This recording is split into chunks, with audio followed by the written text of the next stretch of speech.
Sauce TV ప్రేక్షకులకు శుభాశీస్సులు. ఈ చెప్పే అంశము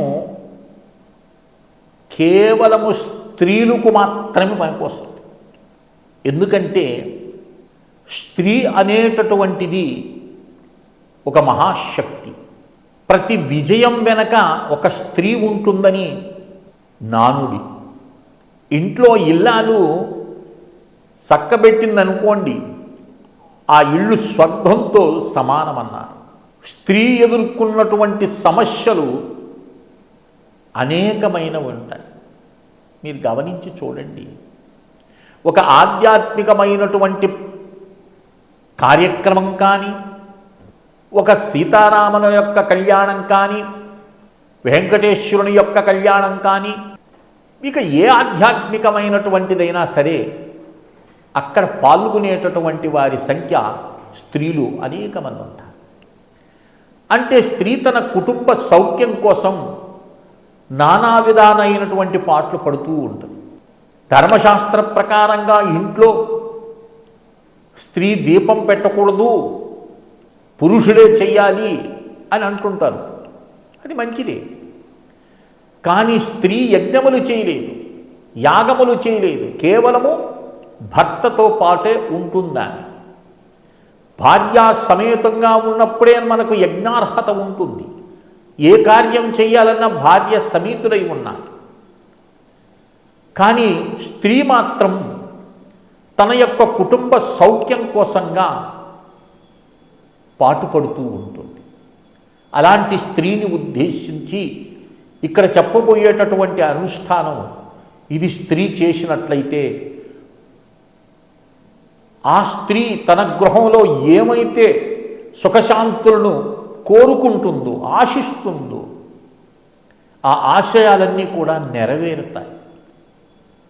ఇది నిశ్చితము, ఖచ్చితము. ఆ ఆరాధన ఏమిటంటే దీపారాధన చేస్తాం ప్రతి ఒక్కరూ కూడా. కేవలం ఆ దీపాన్ని దర్శిస్తూ ఓ తాంబూలు ఎదురుగా పెట్టి ఆ దీపాన్ని చూస్తూ నీ శక్తి కొలది ఈ మంత్రాన్ని జపించాలి. ఆ మంత్రాన్ని చూడండి, చెప్తాను, ఒక్కసారి వ్రాసుకోండి. మనసేం చేతసే ధియేం ఆకూతయేం ఉత చిత్తయేం మత్యై శ్రుతాయం చక్షసే విదేమ హవిషా వయం. ఓ అగ్నిస్వరూప, నేను యజ్ఞం చేయలేను. యజ్ఞం చేసేదానికి నాకు ఆ యజ్ఞ సంబంధమైనటువంటి జ్ఞానం లేదు. ప్రత్యక్షంగా నువ్వు నా ఎదురుగా ఉన్నటువంటి ఓ అగ్నిదేవుణ్ణి నేను ఇలా స్తుతిస్తున్నాను. ఏమని? ఎప్పుడు కూడా మనసే అన్న, నా మనసు ఎప్పుడూ కూడా ప్రశాంతంగా ఉండాలని అర్థిస్తున్నాను. ప్రశాంతమైనటువంటి మనస్సే సుఖశాంతులకు కారణం. అలలు బాగా విపరీతంగా ఉన్నాయనుకోండి, అలజడులతో సముద్రం చాలా గంభీరంగా ఉంటుంది. ప్రశాంతమైనటువంటి అలలు వస్తుంటాయి. అలలు రావటం సముద్రము యొక్క లక్షణం. అలాగే సంసారంలో ఆటుపోట్లు ఉండటం అనేది సంసారము యొక్క లక్షణం. అవి ప్రశాంతంగా ఉంటే చాలు, మరీ యొక్క ఉద్రిక్త కాకుండా. ఇక చేతసే, అన్ని కష్టాలను ఎదుర్కొనేటటువంటి చైతన్యం, శక్తి ఏదైతే ఉన్నదో అది నాకు ప్రసాదించు. ధియే అంటే బుద్ధి.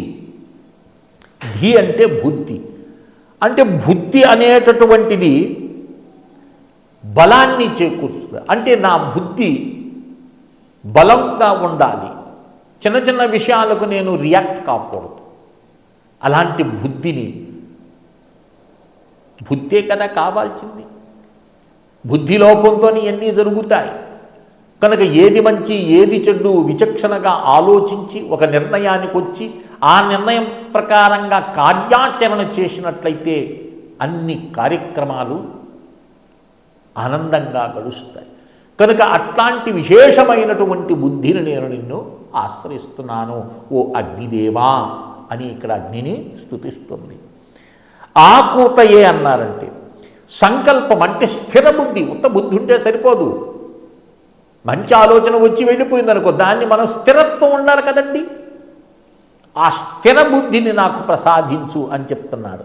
ఇక ఉతచిత్తయే అన్నాడు అంటే సంకల్పాన్ని విడిచి శక్తిని అంటే చిత్తాన్ని దృఢపరుచుకోవటం అంటారు. అలాంటి కార్యం పట్ల నాకు విశేషమైనటువంటి దృఢమైనటువంటి చిత్తం. అంటే ఒక కార్యాచరణ చేసేటప్పుడు విఘ్నాలు అనేకమైనటువంటి వాటిల్లినప్పుడు వాటిని తెలివితేటలుగా ఎదుర్కొని ముందుకు వెళ్ళేటటువంటి ఒక విశేషమైనటువంటి బుద్ధి. ఇక